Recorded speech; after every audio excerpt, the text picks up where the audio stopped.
ಜೀವನದಲ್ಲಿ ಕೆಲವು ಸತ್ಯಗಳು ತುಂಬಾ ಕಹಿಯಾಗಿ ಇರುತ್ತವೆ. ಅವುಗಳನ್ನು ಒಪ್ಪಿಕೊಳ್ಳುವುದು ಕಷ್ಟ.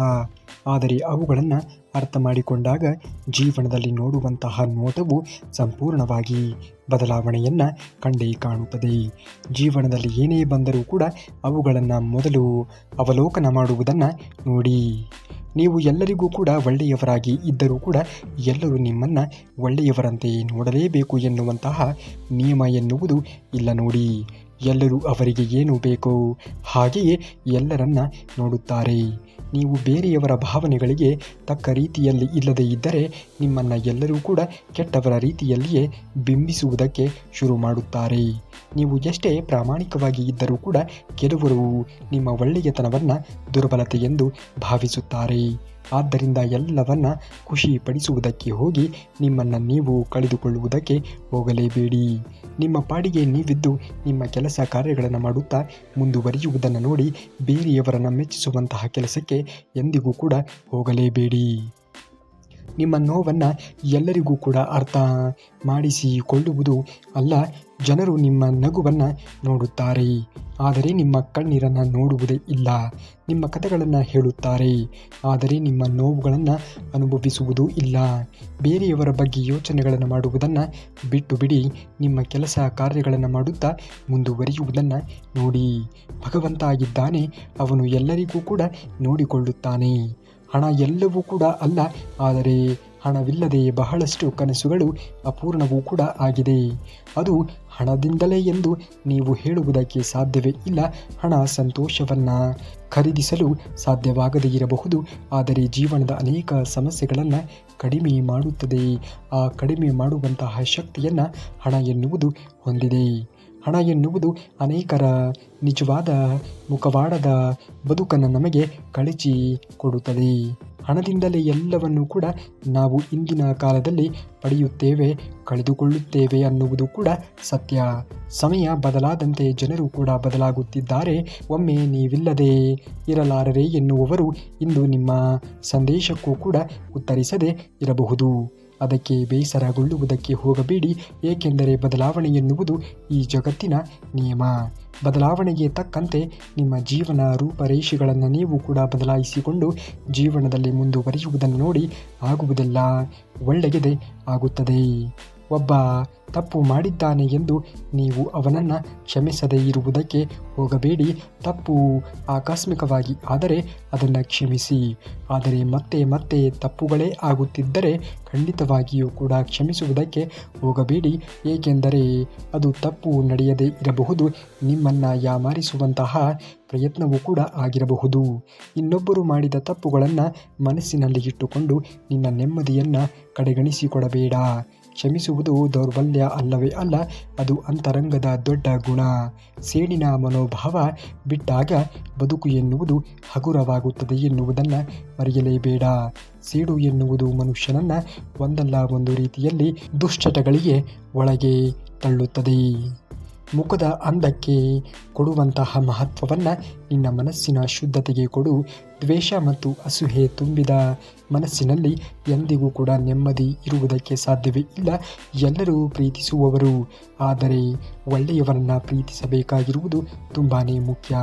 ಸೋಲು ಎನ್ನುವುದು ಕೇವಲ ಒಂದು ಅನುಭವವೇ ಹೊರತು ಜೀವನದ ಅಂತ್ಯ ಅಲ್ಲವೇ ಅಲ್ಲ. ಎಡವಿ ಬಿದ್ದಾಗ ಹಾದಿಯನ್ನು ಬದಲಿಸಬೇಡ, ನಡೆಯುವ ಶೈಲಿಯನ್ನು ಬದಲಿಸು. ಪ್ರಯತ್ನ ನಿರಂತರವಾಗಿ ಇರಲಿ. ಯಶಸ್ಸು ನಿನ್ನ ಹೆಜ್ಜೆಯನ್ನು ಆಧರಿಸಿ ಬಂದೇ ಬರುತ್ತದೆ ಎನ್ನುವುದನ್ನು ಮರೆಯಲೇಬೇಡಿ. ದೇವರು ಏನೇ ಕೊಟ್ಟರೂ ಕೂಡ ಎಲ್ಲವೂ ನಮ್ಮ ಒಳ್ಳೆಯದಕ್ಕಾಗಿಯೇ ಕೊಡುತ್ತಾ ಇದ್ದಾನೆ ಎನ್ನುವಂತಹ ನಂಬಿಕೆ ನಿಮ್ಮಲ್ಲಿ ಇರಲಿ. ಆಗ ಎಲ್ಲವೂ ಕೂಡ ಒಳ್ಳೆಯದೇ ಆಗುತ್ತದೆ ಎನ್ನುವುದನ್ನು ಮರೆಯಲೇಬೇಡಿ. ಸಮಯ ಬೆಲೆ, ಸಮಯ ಚೆನ್ನಾಗಿ ಇಲ್ಲ ಎಂದು ಕೈ ಚೆಲ್ಲಿ ಕುಳಿತುಕೊಳ್ಳಬೇಡ. ಕಾಲ ಸದಾ ಒಂದೇ ರೀತಿ ಇರುವುದಿಲ್ಲ. ಇಂದು ನಿನ್ನನ್ನು ನೋಡಿ ನಗುವವರು ನಾಳೆ ನಿನ್ನ ಬೆಳವಣಿಗೆಗೆ ನೋಡಿ ತಲೆಬಾಗಲೇಬೇಕು. ತಾಳ್ಮೆಯಿಂದ ಇರು, ಆಗುವುದೆಲ್ಲ ಒಳ್ಳೆಯದೇ ಆಗುತ್ತದೆ. ಅತಿಯಾದ ನಂಬಿಕೆ, ಯಾರ ಮೇಲೆಯೂ ಕೂಡ ಅತಿಯಾದ ಅವಲಂಬನೆ ಬೇಡ. ನೆರಳು ಕೂಡ ಕತ್ತಲಲ್ಲಿ ಕೈಬಿಡುತ್ತದೆ ಎನ್ನುವುದನ್ನು ಮರೆಯಲೇಬೇಡ. ಜಗತ್ತು ಬದಲಾಗಲಿ ಬಿಡಲಿ, ನಿನ್ನನ್ನು ನೀನು ನಂಬಿ ಮುಂದೆ ನಡಿ. ನಿನ್ನ ಆತ್ಮವಿಶ್ವಾಸವೇ ನಿನಗೆ ಬೇಕಾಗಿರುವಂತಹ ದಾರಿಯನ್ನು ತೋರಿಸುತ್ತದೆ ಎನ್ನುವುದನ್ನು ಮರೆಯಲೇಬೇಡ. ಜಗತ್ತಿನ ಮೆಚ್ಚಿಸುವುದಕ್ಕಾಗಿ ನಿನ್ನ ಆತ್ಮ ಸಾಕ್ಷಿಯನ್ನು ಎಂದಿಗೂ ಕೂಡ ಮರೆಯಲೇಬೇಡ. ಅದನ್ನು ಮಾರಿಕೊಳ್ಳಲು ಕೂಡ ಬೇಡ. ಧರ್ಮದ ಹಾದಿಯಲ್ಲಿ ನಡೆಯುವಾಗ ಆರಂಭದಲ್ಲಿ ಒಂಟಿತನ ಅನಿಸಿದರೂ ಕೂಡ ಅಂತಿಮ ಗೆಲುವು ಎನ್ನುವುದು ಸತ್ಯಕ್ಕೆ ಹೊರತು ಸೋಲಿಗೆ ಅಲ್ಲ. ದುರಾಸೆ ಮತ್ತು ಅಹಂಕಾರ ಇರುವ ಕಡೆ ಎಂದಿಗೂ ಕೂಡ ನೆಮ್ಮದಿ ಇರುವುದಕ್ಕೆ ಸಾಧ್ಯವಾಗದು. ನಿನ್ನ ಯೋಗ್ಯತೆಗೆ ತಕ್ಕ ನಿನಗೆ ಸಿಕ್ಕೇ ಸಿಗುತ್ತದೆ ಎನ್ನುವುದನ್ನು ಮರೆಯಲೇಬೇಡ. ಇರುವುದರಲ್ಲಿಯೇ ತೃಪ್ತಿಯನ್ನು ಪಡೆದು ಜೀವನದಲ್ಲಿ ಮುಂದುವರಿಸುವುದನ್ನು ನೋಡು. ಆಗುವುದೆಲ್ಲ ಒಳ್ಳೆಯದೇ ಆಗುತ್ತದೆ. ಬದಲಾವಣೆ ಎನ್ನುವುದು ಅನಿವಾರ್ಯ. ಹಗಲಿನ ನಂತರ ರಾತ್ರಿ ಬರುವಂತೆ ನಾವು ಕಷ್ಟದ ನಂತರ ಸುಖ ಎನ್ನುವುದು ಬಂದೇ ಬರುತ್ತದೆ. ಇಂದು ಕೂಡ ಕರಗಿ ಹೋಗುತ್ತದೆ ಎಂಬ ಸತ್ಯ ಅರಿತು ಬಾಳು. ಮನಸ್ಸಿಗೆ ಎಂದಿಗೂ ಕೂಡ ಭಾರ ಆಗುವುದೇ ಇಲ್ಲ. ನಿನ್ನನ್ನು ನೀನು ನಂಬು ಮೊದಲು. ಇತರರನ್ನ ಬದುಕನ್ನು ನೋಡಿ ನಿನ್ನ ಬದುಕನ್ನು ಕೀಳಾಗಿ ಕಾಣಬೇಡ. ನಿನ್ನ ಹಾಗೆಯೇ ಬೇರೆ, ನಿನ್ನ ಗುರಿಯೇ ಬೇರೆ, ನಿನ್ನ ಹಾದಿಯೇ ಬೇರೆ. ನಿನ್ನ ಸ್ಪರ್ಧೆ ಕೇವಲ ನಿನ್ನೆಯ ದಿನಗಳೊಂದಿಗೆ ಮಾತ್ರ ಇರಬಾರದು. ನಾಳೆಯ ದಿನಕ್ಕೋಸ್ಕರವೂ ಕೂಡ ನೀನು ಸ್ಪರ್ಧೆಯನ್ನು ಮಾಡಬೇಕು. ಶಾಂತಿಯ ರಹಸ್ಯವನ್ನು ನಾವು ತಿಳಿದುಕೊಳ್ಳಬೇಕು. ಕೋಪದಲ್ಲಿ ತೆಗೆದುಕೊಳ್ಳುವಂತಹ ನಿರ್ಧಾರಗಳು ಸದಾ ನಾಶಕ್ಕೆ ದಾರಿಯನ್ನು ತೋರಿಸುತ್ತದೆ. ಪರಿಸ್ಥಿತಿ ಎಷ್ಟೇ ಕಠಿಣವಾಗಿ ಇದ್ದರೂ ಕೂಡ ಒಂದು ಕ್ಷಣ ಮೌನವಾಗಿ ಇದ್ದು ನೀನು ಯೋಚನೆಯನ್ನು ಮಾಡು. ನಿನ್ನ ಪರಿಸ್ಥಿತಿಗಳಿಗೆ ಸಮಾಧಾನವನ್ನು ಆ ದೇವರು ಕರುಣಿಸುತ್ತಾನೆ. ನಿನ್ನ ಸಮಾಧಾನವೇ ನಿನ್ನನ್ನು ಗೆಲ್ಲಿಸುತ್ತದೆ ಎನ್ನುವುದನ್ನು ಮರೆಯಲೇಬೇಡ. ಕೆಲಸ ನಿನ್ನದು, ಫಲ ಅವರದ್ದು. ಲಾಭ ನಷ್ಟದ ಲೆಕ್ಕಾಚಾರ ಹಾಕಿ ಕೆಲಸ ಮಾಡುವುದನ್ನು ನಿಲ್ಲಿಸು. ನಿನ್ನ ಕೆಲಸವನ್ನು ನೀನು ಪ್ರಾಮಾಣಿಕವಾಗಿ ಮಾಡು. ನಿನ್ನ ಬೆವರಿನ ಪ್ರತಿಯೊಂದು ಹನಿಗೂ ಕೂಡ ಯೋಗ್ಯವಾಗಿರುವಂತಹ ಪ್ರತಿಫಲ ಎನ್ನುವುದು ಸಿಕ್ಕೇ ಸಿಗುತ್ತದೆ ಎನ್ನುವುದನ್ನು ಮರೆಯಲೇಬೇಡ. ಆಗುವುದೆಲ್ಲ ಒಳ್ಳೆಯದೇ ಆಗುತ್ತದೆ. ನಿನ್ನೆಯ ನೆನಪು ಕೇವಲ ಒಂದು ಪಾಠ, ನಾಳೆಯ ಕನಸು ಕೇವಲ ಒಂದು ಆಶಯ. ನಿನ್ನ ಕೈಯಲ್ಲಿ ಇರುವಂತಹ ನಿಜವಾದ ಸಂಪತ್ತು ಈ ಕ್ಷಣ ಮಾತ್ರ. ಈ ಅತ್ಯಮೂಲ್ಯವಾಗಿರುವಂತಹ ವರ್ತಮಾನವನ್ನು ಆತಂಕದಲ್ಲಿ ಕಳೆಯಬೇಡ. ನೆಮ್ಮದಿಯಿಂದ ಬದುಕು ಎನ್ನುವುದು ಅದ್ಭುತವಾಗಿರುವಂಥದ್ದು. ಕತ್ತಲೆಯ ನಂತರ ಬೆಳಕು ಎನ್ನುವುದು ಬರುವುದು ಎಷ್ಟು ಸತ್ಯವೋ, ನಿನ್ನ ಕಷ್ಟದ ದಿನಗಳು ಕರಗಿ ಸುಂದರವಾಗಿರುವಂತಹ ದಿನಗಳು ಕೂಡ ಬರುವುದು ಅಷ್ಟೇ ಸತ್ಯ. ನಿನ್ನ ಕಣ್ಣಿಗೆ ಕಾಣದ ಆ ಉನ್ನತವಾಗಿರುವಂತಹ ವಿಶ್ವಶಕ್ತಿ ನಿನ್ನ ಪ್ರತಿಯೊಂದು ಶ್ರಮವನ್ನು ಗಮನಿಸುತ್ತಲೇ ಇರುತ್ತದೆ. ನಂಬಿಕೆ ಎನ್ನುವುದು ಇರಲಿ. ನಿನ್ನ ತಾಳ್ಮೆಗೆ ತಕ್ಕ ರೀತಿಯಾಗಿರುವಂತಹ ಫಲ ಎನ್ನುವುದು ಸಿಕ್ಕೇ ಸಿಗುತ್ತದೆ. ಫಲ ಸಿಗುವವರೆಗೂ ತಾಳ್ಮೆ ಎನ್ನುವುದು ನಿನ್ನಲ್ಲಿ ನೀನು ತಂದುಕೊಳ್ಳಬೇಕು. ಅತಿಯಾದ ನಿರೀಕ್ಷೆ ಬೇಡವೇ ಬೇಡ. ಅತಿಯಾದ ನಿರೀಕ್ಷೆಯನ್ನು ನಾವು ಇಟ್ಟಾಗ ಪ್ರೀತಿ, ನಂಬಿಕೆ ಮತ್ತು ನಿರೀಕ್ಷೆಗಳೇ ನಮ್ಮ ನೋವಿನ ಮೂಲ ಆಗುತ್ತದೆ. ಕರ್ತವ್ಯ ನಿನ್ನದಾಗಲಿ, ಆದರೆ ಅದರ ಮೇಲಿನ ಹಕ್ಕು ನಿನ್ನದಲ್ಲ. ಪ್ರತಿಫಲವನ್ನು ನಿರೀಕ್ಷಿಸದೆ ಬದುಕುವುದನ್ನು ಕಲಿತರೆ ಜೀವನದಲ್ಲಿ ಎಂದಿಗೂ ಕೂಡ ನಿರಾಶೆ ಎನ್ನುವುದು ಬರುವುದೇ ಇಲ್ಲ. ನಿನ್ನ ಹತ್ತಿರವೂ ಕೂಡ ಸುಳಿಯುವುದೂ ಕೂಡ ಇಲ್ಲ. ಸ್ವೀಕಾರದ ಮನೋಭಾವನೆಯನ್ನು ನಾವು ಜೀವನದಲ್ಲಿ ಬೆಳೆಸಿಕೊಳ್ಳಬೇಕು. ನಡೆದ ಘಟನೆಗಳನ್ನು ಬದಲಿಸಲು ನನ್ನಿಂದ ಸಾಧ್ಯವಿಲ್ಲ, ಆದರೆ ಅವುಗಳನ್ನು ನೋಡುವ ದೃಷ್ಟಿಕೋನವನ್ನು ಖಂಡಿತ ಬದಲಿಸಬಹುದು. ಆಗಿದ್ದನ್ನು ಸುಲಭವಾಗಿ ಸ್ವೀಕರಿಸುವುದೇ ಆಧ್ಯಾತ್ಮದ ಮೂಲ ಹೆಜ್ಜೆ. ಮನಸ್ಸು ಶಾಂತವಾದರೆ ಪ್ರತಿಯೊಂದು ಸಮಸ್ಯೆಯೂ ಕೂಡ ಸಣ್ಣದಾಗಿಯೇ ಕಾಣುತ್ತದೆ ಎನ್ನುವ ಸತ್ಯವನ್ನು ಅರಿತು ಜೀವನವನ್ನು ಮಾಡುವುದನ್ನು ನೋಡಿ. ನಿನ್ನ ಸ್ಪರ್ಧೆ ನಿನ್ನೊಂದಿಗೆ. ಬೇರೆಯವರ ಯಶಸ್ಸಿನ ಓಟವನ್ನು ನೋಡಿ ನಿನ್ನ ಹಾದಿಯನ್ನು ಬದಲಿಸಬೇಡ. ಪ್ರತಿಯೊಂದು ಹೂವು ಕೂಡ ತನ್ನದೇ ಆಗಿರುವಂತಹ ಸಮಯದಲ್ಲಿ ಅರಳುತ್ತದೆ. ನಿನ್ನೆಗಿಂತ ನಿನ್ನ ಇಂದಿನ ದಿನ ಉತ್ತಮವಾಗಿ ಇದ್ದರೆ ನೀನು ಈಗಾಗಲೇ ಯಶಸ್ಸಿನ ಹಾದಿಯಲ್ಲಿ ಇದ್ದೀಯ ಎಂದು ತಿಳಿಯಬೇಕು. ಕೋಪದಲ್ಲಿ ತೆಗೆದುಕೊಂಡಿರುವಂತಹ ನಿರ್ಧಾರಗಳು ಪಶ್ಚಾತ್ತಾಪಕ್ಕೆ ಕಾರಣವಾಗಬಹುದು. ಶಾಂತ ಮನಸ್ಸು ಸರಿಯಾದ ದಾರಿಯನ್ನು ತೋರಿಸುತ್ತದೆ ಎನ್ನುವುದನ್ನು ಮರೆಯಲೇಬೇಡಿ. ಶಾಂತ ರೀತಿಯಲ್ಲಿ ಇದ್ದಾಗ ಮಾತ್ರ ಜೀವನದ ಅತ್ಯಮೂಲ್ಯವಾಗಿರುವಂತಹ ನಿರ್ಧಾರಗಳನ್ನು ನಾವು ತೆಗೆದುಕೊಳ್ಳಬೇಕು. ನನ್ನಿಂದಲೇ ಎಲ್ಲ ಎಂದು ನಡೆಯುತ್ತಿದೆ ಎನ್ನುವಂತಹ ಭ್ರಮೆಯಲ್ಲಿ ಹೊರಗೆ ಬಂದು ನೋಡು. ಅಲ್ಲಿ ಯಾರೂ ಇಲ್ಲದಿದ್ದರೂ ಕೂಡ ಜಗತ್ತು ನಡೆಯುತ್ತದೆ. ಅಹಂಕಾರವನ್ನು ಕರಗಿಸಿ ಪ್ರಕೃತಿಯ ನಿಯಮಕ್ಕೆ ತಲೆಬಾಗು. ಭಾರ ಎನ್ನುವುದು ಹಗುರವಾದಾಗ ಬದುಕು ಎನ್ನುವುದು ನಿರಾಸಯವಾಗಿ ಸಾಗುತ್ತಾ ಹೋಗುತ್ತದೆ ಎನ್ನುವುದನ್ನು ಮರೆಯಲೇಬೇಡ. ಜಗತ್ತಿನ ಗದ್ದಲದಲ್ಲಿ ನಿನ್ನನ್ನು ನೀನು ಕಳೆದುಕೊಳ್ಳಬೇಡ. ದಿನಗಳಲ್ಲಿ ಸ್ವಲ್ಪ ಸಮಯ ಮೌನಕ್ಕೆ ಶರಣಾಗು. ಹೊರಗಿನ ಕೋಲಾಹಲ ಅಡಗಿದಾಗ ಮಾತ್ರ ನಿನ್ನೊಳಗಿನ ದಿವ್ಯವಾಗಿರುವಂತಹ ಪ್ರಜ್ಞೆ ಎನ್ನುವುದು ದಾರಿ ನಿನಗೆ ಸ್ಪಷ್ಟವಾಗಿ ಕಾಣುವುದಕ್ಕೆ ಸಾಧ್ಯ ಮಾಡಿಕೊಡುತ್ತದೆ. ಜಗತ್ತಿನಲ್ಲಿ ಯಾರೂ ಇಲ್ಲ ಎಂದು ಎಂದಿಗೂ ಕೂಡ ಒಂಟಿತನ ಅನುಭವಿಸಬೇಡ. ನಿನ್ನ ನೆರಳು ಕೂಡ ಕತ್ತಲಲ್ಲಿ ನಿನ್ನ ಕೈ ಬಿಡಬಹುದು, ಆದರೆ ನಿನ್ನೊಳಗೆ ಇರುವಂತಹ ಕೃಷ್ಣನ ಆತ್ಮಶಕ್ತಿ ಎಂದಿಗೂ ಕೂಡ ನಿನ್ನನ್ನು ಕೈ ಬಿಡುವುದೇ ಇಲ್ಲ. ನಿನ್ನನ್ನು ನೀನು ನಂಬು, ಜಗತ್ತೇ ನಿನಗೆ ತಲೆಬಾಗುತ್ತದೆ ಎನ್ನುವುದನ್ನು ಮರೆಯಲೇಬೇಡ. ಮನಸ್ಸಿನ ಗೊಂದಲಗಳಿಗೆ ಹೊರಗಿನ ಪ್ರಪಂಚ ಕಾರಣವಲ್ಲ. ನಮ್ಮದೇ ಆದ ಅತಿಯಾದ ಆಲೋಚನೆಗಳು. ಎಲ್ಲವನ್ನ ಸರಿಪಡಿಸಲು ನೀನು ಭಗವಂತನಲ್ಲ. ನಿನ್ನ ಕರ್ತವ್ಯವನ್ನು ನೀನು ಮಾಡು. ಉಳಿದಿರುವುದನ್ನು ಶ್ರೀಕೃಷ್ಣ ಪರಮಾತ್ಮನಿಗೆ ಬಿಟ್ಟು ಬಿಡು. ಅವನೇ ಎಲ್ಲವನ್ನ ನೋಡಿಕೊಳ್ಳುತ್ತಾನೆ. ನಿನ್ನನ್ನು ಯಾರೂ ಕೂಡ ಅರ್ಥ ಮಾಡಿಕೊಳ್ಳುತ್ತಿಲ್ಲ ಎಂದು ದುಃಖವನ್ನು ಪಡುವುದಕ್ಕೆ ಹೋಗಬೇಡ. ನಿನ್ನ ಸತ್ಯತೆ ಮತ್ತು ನಿನ್ನ ಪ್ರಯತ್ನಗಳನ್ನು ಕಾಲವೇ ಒಂದು ದಿನ ಎಲ್ಲರಿಗೂ ಕೂಡ ಪರಿಚಯವಾಗುವ ಹಾಗೆ ಮಾಡುತ್ತದೆ. ಕೋಪ ಎನ್ನುವುದು ನಮ್ಮನ್ನು ನಾವೇ ಸುಟ್ಟುಕೊಳ್ಳುವಂತಹ ಬೆಂಕಿ. ಕೃಷ್ಣ ಹೇಳುವಂತೆ ಕೋಪದಿಂದ ಭ್ರಮೆ ಹುಟ್ಟುತ್ತದೆ, ಭ್ರಮೆಯಿಂದ ಬುದ್ಧಿ ನಾಶವಾಗುತ್ತದೆ. ಬುದ್ಧಿ ನಾಶವಾದರೆ ಮನುಷ್ಯನ ಪತನವಾಗುತ್ತದೆ. ಜೀವನದಲ್ಲಿ ದೊಡ್ಡ ನಿರ್ಧಾರಗಳನ್ನು ಎಂದಿಗೂ ಕೂಡ ಕೋಪದಲ್ಲಿ ತೆಗೆದುಕೊಳ್ಳುವುದಕ್ಕೆ ಹೋಗಲೇಬೇಡಿ. ಆಗುವುದೆಲ್ಲ ಒಳ್ಳೆಯದೇ ಆಗುತ್ತದೆ. ಭಯವು ನಿನ್ನ ಹೆಜ್ಜೆಗಳನ್ನು ನಿಲ್ಲಿಸಬಹುದು, ಆದರೆ ನಂಬಿಕೆ ನಿನ್ನನ್ನು ಗುರಿಯವರೆಗೆ ಕರೆದುಕೊಂಡು ಹೋಗುತ್ತದೆ. ನಿನ್ನ ಸಾಮರ್ಥ್ಯದ ಮೇಲೆ ನಿನಗೆ ನಂಬಿಕೆ ಇರಲಿ. ನಾನು ಸದಾ ನಿನ್ನೊಂದಿಗೆ ಇದ್ದೇನೆ ಎಂದು ಹೇಳುತ್ತಾನೆ ಶ್ರೀಕೃಷ್ಣ ಪರಮಾತ್ಮ. ಇತರರ ಜೀವನವನ್ನು ನೋಡಿ ನಿನ್ನ ಪಯಣವನ್ನು ಅಳೆಯಬೇಡ. ಪ್ರತಿಯೊಬ್ಬ ಆತ್ಮಕ್ಕೂ ಕೂಡ ತನ್ನದೇ ಆಗಿರುವಂತಹ ಸಮಯ, ತನ್ನದೇ ಆಗಿರುವಂತಹ ದಾರಿ ಇರುತ್ತದೆ. ನಿನ್ನ ಕರ್ತವ್ಯವನ್ನು ನಿಷ್ಠೆಯಿಂದ ಮಾಡು. ಫಲದ ಸಮಯವನ್ನು ನನಗೆ ಬಿಟ್ಟು ಬಿಡು ಎಂದು ಹೇಳುತ್ತಾನೆ ಶ್ರೀಕೃಷ್ಣ ಪರಮಾತ್ಮ. ನೀನು ಮಾಡುವ ಸಣ್ಣ ಪ್ರಯತ್ನಗಳನ್ನು ಎಂದಿಗೂ ಕೂಡ ಕಡಿಮೆ ಎಂದು ಭಾವಿಸಬೇಡ. ಒಂದು ಹನಿ ನೀರು ಕೂಡ ಸಮುದ್ರದ ಭಾಗವೇ ಎಂದು ನೀನು ಭಾವಿಸುವುದನ್ನು ಮರೆಯಬೇಡ. ಇಂದು ಮಾಡಿದ ನಿನ್ನ ಪ್ರಾಮಾಣಿಕವಾಗಿರುವಂತಹ ಪ್ರಯತ್ನವೇ ನಾಳೆಯ ಅದ್ಭುತವಾಗಿರುವಂತಹ ಯಶಸ್ಸಿನ ಅಡಿಪಾಯವಾಗಿರುತ್ತದೆ ಎನ್ನುವುದನ್ನು ಮರೆಯಲೇಬೇಡ. ಜೀವನದಲ್ಲಿ ಏನೇ ಆದರೂ ಕೂಡ ಎಲ್ಲವೂ ನಿನ್ನ ಒಳ್ಳೆಯದಕ್ಕೆ ಎಂದು ನೀನು ತಿಳಿದು ಜೀವನವನ್ನು ನಡೆಸುವುದನ್ನು ನೋಡಬೇಕು. ಶ್ರೀಕೃಷ್ಣ ಪರಮಾತ್ಮನು ಇದ್ದಾನೆ, ಅವನು ಎಲ್ಲವನ್ನೂ ಕೂಡ ನೋಡಿಕೊಳ್ಳುತ್ತಾನೆ. ಒಳ್ಳೆಯವರು ಎಂದು ಯಾರನ್ನೂ ಕೂಡ ಮೋಸ ಮಾಡುವುದು ಅಲ್ಲ, ಆದರೆ ಆ ಒಳ್ಳೆಯತನದಿಂದ ಅವರೇ ಹೆಚ್ಚಾಗಿ ಮೋಸ ಹೋಗಿರುತ್ತಾರೆ ಎನ್ನುವುದನ್ನು ಮರೆಯಲೇಬೇಡಿ. ಜೀವನದಲ್ಲಿ ಅತಿಯಾಗಿ ಒಳ್ಳೆಯವರಾಗಿ ಇರುವುದು ಕೂಡ ಇಂದಿನ ದಿನಗಳಲ್ಲಿ ಕೊಂಚ ನಮಗೆ ನಾವೇ ಮಾಡಿಕೊಳ್ಳುವಂತಹ ದ್ರೋಹದ ರೀತಿಯಲ್ಲಿ ಆಗುತ್ತದೆ. ಎಲ್ಲಿ ವರ್ತನೆಯನ್ನು ತೋರಿಸಬೇಕು, ಎಲ್ಲಿ ಸುಮ್ಮನೆ ಇರಬೇಕು, ಅದನ್ನು ನಾವು ಕಲಿಯಲೇಬೇಕು. ಸಾಧನೆ ಇಲ್ಲದೆಯೇ ಸತ್ತರೆ ಸಾವಿಗೆ ಅವಮಾನ, ಆದರ್ಶ ಇಲ್ಲದೆಯೇ ಬದುಕಿದರೆ ಬದುಕಿಗೆ ಅವಮಾನ, ಸಮಸ್ಯೆಗಳ ಎದುರಿಸದೆ ಸರಿದರೆ ಸ್ವಾಭಿಮಾನಕ್ಕೆ ಅವಮಾನ, ಪರಿಹಾರ ಹುಡುಕಿ ಎದುರಿಸಿದರೆ ಬದುಕಿಗೊಂದು ಸನ್ಮಾನ ಎನ್ನುವುದು ಸಿಗುತ್ತದೆ.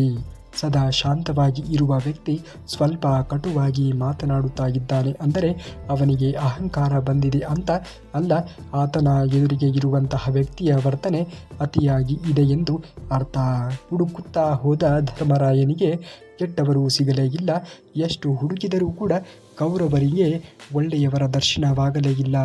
ನೋಡುವ ದೃಷ್ಟಿ ನಮ್ಮ ವ್ಯಕ್ತಿತ್ವವನ್ನು ರೂಪಿಸುತ್ತದೆ ಎನ್ನುವುದನ್ನು ಮರೆಯಲೇಬೇಡಿ. ಜಗತ್ತಿನಲ್ಲಿ ಎಂಥವರೇ ಆಗಿರಲಿ, ರೋಗ, ದುಃಖ, ಮುಗ್ಗು ಮತ್ತು ಸಾವು ಈ ನಾಲ್ಕರಿಂದ ತಪ್ಪಿಸಲು ಯಾರಿಗೂ ಕೂಡ ಸಾಧ್ಯವೇ ಇಲ್ಲ. ಇದು ತತ್ವಜ್ಞಾನವಲ್ಲ, ಪ್ರಕೃತಿ ಸತ್ಯ. ಈ ಸತ್ಯವನ್ನು ಅರಿತವನು ದುರಾದೃಷ್ಟಿ ಆಗುವುದೇ ಇಲ್ಲ, ಅಹಂಕಾರಿಯೂ ಕೂಡ ಆಗುವುದಿಲ್ಲ, ಸ್ವಾರ್ಥಿಯೂ ಕೂಡ ಆಗುವುದಿಲ್ಲ, ಕ್ರೂರಿಯೂ ಕೂಡ ಆಗುವುದಿಲ್ಲ ಮತ್ತು ಕ್ರೋಧದಿಂದ ಯಾರನ್ನೂ ಕೂಡ ದ್ವೇಷಿಸುವುದಕ್ಕೆ ಹೋಗುವುದೇ ಇಲ್ಲ. ಒಳ್ಳೆಯ ದಿನಗಳು ಬಹಳ ದಿನ ಇರುವುದಿಲ್ಲ. ಹಾಗಾಗಿ ಆ ಸಮಯದಲ್ಲಿ ಯಾರನ್ನೂ ಕೂಡ ಚುಚ್ಚಿ ಮಾತನಾಡುವುದು, ನೋಯಿಸುವುದು ಮಾಡುವುದಕ್ಕೆ ಹೋಗಲೇಬಾರದು.